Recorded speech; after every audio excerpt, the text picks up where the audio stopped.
초콜릿은 달콤해 달콤해 달콤해 오렌지는 상큼해 상큼해 상큼해. Hello guys, good morning, good morning. Welcome back to my channel. For today's video, another sexy style of lingerie panty ang ating i-haul and review for today. So, let's do it! So, tingnan natin kung gaano kaganda ito ang kanyang style. So, ito, colored red. Ang tinatawag na kulay pula or red in English. So, this is my new collection for today. Look at this lingerie. So nice. And bimerliaspring.com. So ito po ay nakalagay is $22 pero nabili ko lang po ito dahil nag-sale ng 65 pesos. This is a bikini panty at titingnan natin kung gaano kaganda ang kanyang tahi. So itong ano niya, material spandex po ito tingin ko. Ayan o, nag-stretch po siya. So tingnan natin yung kanyang tahi. Tingnan mo tong tahi niya o.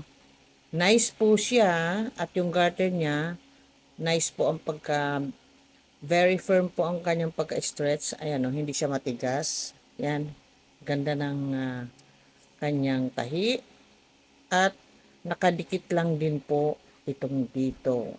So, hindi po nakatahi ang sa leg hole at dito sa kanyang waistline. Ang nakatahi lang itong pagkabit lang nitong garter. So, yun po ang nakatahi. Pero dito sa leg hole, ayan, nakadikit lang po siya. Hindi ko alam kung gaano ka tagal ang itatagal po nito kasi dikit lang. Siguro bawal itong i-dry clean. So, hand wash lang po ito. Ang kagandahan po, meron siyang lining ang kanyang crotch. So, this is perfect.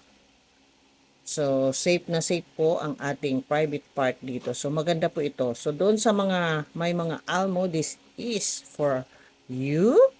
Pwedeng-pwede ito sa mga may mga almo. Alam niyo na yon. So, this is a so nice style.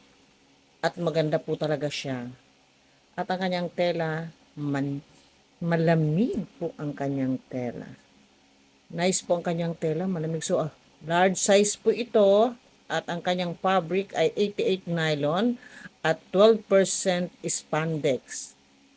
At saka, ayan o, ang crotch niya ay 92% cotton at 8% spandex. So, ito po, cotton po ito at yung nasa ilalim, ito po ay spandex. So, maganda po ang kanyang style, pati yung tahi. Kaya lang, hindi ko ma-sure dahil ito'y dikit lang po. So, ito, hand wash lang po ito. Hindi ito pwedeng i-ano. Talagang hanggang kamay lang po ito. Madali po itong matanggal, tingin ko. Madali itong masira. At saka dito rin, oh, dikit lang din. So, hindi siya ganun katibay.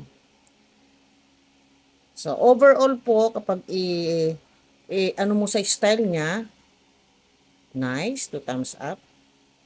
At yung kanyang tahi naman, okay naman. At very affordable po kasi ito ay 65 pesos. Pero ang nakalagay po dito sa tag ay ayan, $22. Pero nabili ko lang ito ng 65 pesos. Very affordable po itong lingerie na ito. Very sexy at kulay pula. So, lady in red. So, that is for today for our sexy bikini red lingerie panty. Thank you for watching. Bye-bye.